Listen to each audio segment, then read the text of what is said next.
Ano ka rin sa call center? Opo, pero ngayon ay naka-work from home na po ako kasi ang mas malayo po kasi ako sa kanya. Diyan ka ba sa trabaho mo? Ayos naman po. Tuloy-tuloy naman. Yung tatay ka na. Sana maging normal ka naman. Kaya naman po yung normal kasi nung una ay siya, normal naman po. Kaya huwag mong palakihin yung bata. Lalo. Hindi, ano nga po eh, nung Ang Monday ng agwat, kaya Oo nga po eh. baka mahirap. Monday nung last visit ko, okay naman yung size niya. Sa age. Ano lang talaga, malakas po sa tubig. Tagpa, April naman ako ni June, no? Opo. Pero baka po mapaaga to. Baka mga last kasi week ng March. Second day. Baka mga last week po ng March. Opo.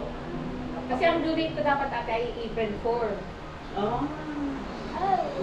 Ano na siya eh. Pwede maging March. Malikot na Pwede po pong maging March. Ay, ikaw din, ano ko ng leave mo, siyempre. Opo. Maternity po. Oo. I mean, ano, may maternity check. Ano po, paternity leave. Parang 1 week Tapos yata maternity leave. Oo. Kaya nga po.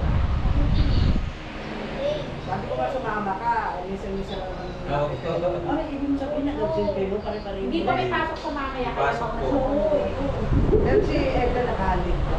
Hindi po naka-work Di from ba? home. Alas 6 pa naman po ito. 6 pa naman pasok.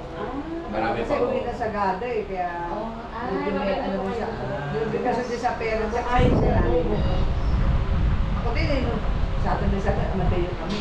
Si Kathleen dumating pang pangatlo ko. Si Kathleen Maxine. dumating. Nandito po sa... Namatay kasi yung Tayo ka nga. yan ang namatay Ano?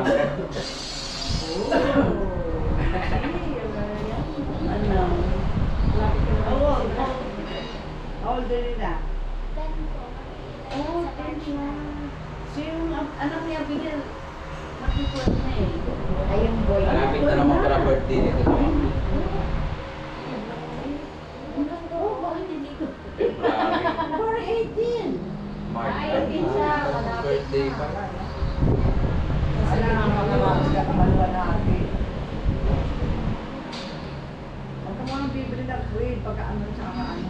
Hindi pa nga po. May 6 months na, 6, 7 na, no? 7. Ayun Siya siya. mag-iingat po.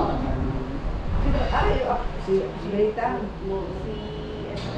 Ano ba yung ako, binata na. Isa lang ako nito eh. Parang si Excellent. Ano po yan sa pangalan? Baka naman kay Ate Gay. Ang pamaalo mo. Si Sandra ay po yung